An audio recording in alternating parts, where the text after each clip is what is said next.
Have you ever heard about what's hidden behind the NASEF cruise missile? Behind its seemingly simple appearance, the United Arab Emirates defense company Edge Group has introduced a weapon system that could reshape the competitive landscape. They unveiled a low-cost subsonic cruise missile model called NASEF, available in two variants, NASEF-20 and NASEF-125. The NASEF-20 is designed to be launched from an unmanned aerial system to strike soft targets with high precision. Meanwhile, the NASEF-125 appears as a heavier version, a serious subsonic cruise missile with anti-ship capabilities. But can new systems like the NASEF-20 truly compete with the industry's top players both in performance and price? Let's break down the answer.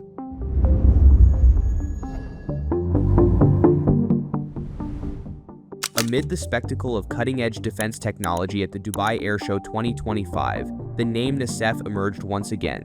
Displayed prominently was a bold claim: a cost-effective cruise missile family. This phrase may sound simple, but in the calculations of modern warfare, cost-effective is a highly coveted mantra. Why is this so appealing? The answer lies in today's logistical realities of combat. Military forces are often forced to fire missiles worth millions of dollars just to destroy low-value targets such as pickup trucks or enemy observation posts. This cost imbalance is a logistical nightmare, and this is where NASEF steps in to fill a crucial gap as a smart solution for asymmetric warfare. The NASEF series is a family of subsonic air-to-surface cruise missiles consisting of two main variants, NASEF-10 and NASEF-20.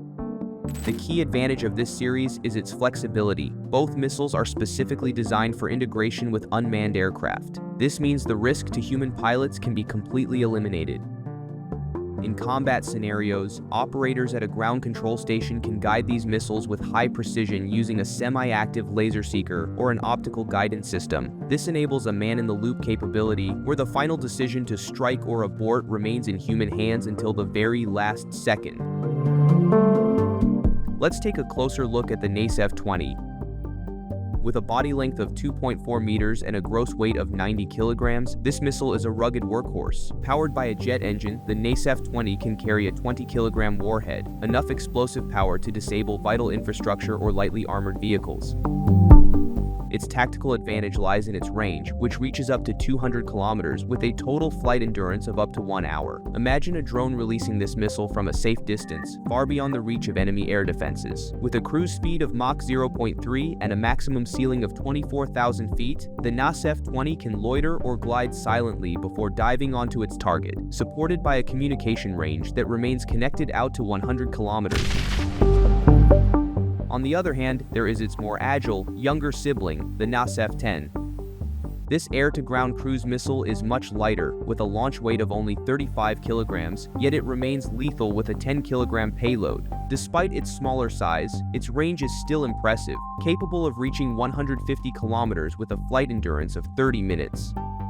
The NASEF-10 has unique characteristics that make it a serious threat to enemy defense systems. Although its cruise speed is the same at Mach 0.3, it can accelerate to a maximum speed of Mach 0.7 during the terminal phase. Even more impressive, its navigation system allows the missile to fly at low altitude by following the contours of the terrain hugging. This capability enables it to hide behind hills and valleys, evading most enemy radars that typically struggle to detect low-flying objects, while its maximum flight ceiling reaches 18,000 feet. Supported by a 100-kilometer data link range, the NASEF-10 is the very definition of an efficient precision strike. What do you think? Is the NASEF the right choice for modern warfare? That's all for today's episode, and thanks for watching.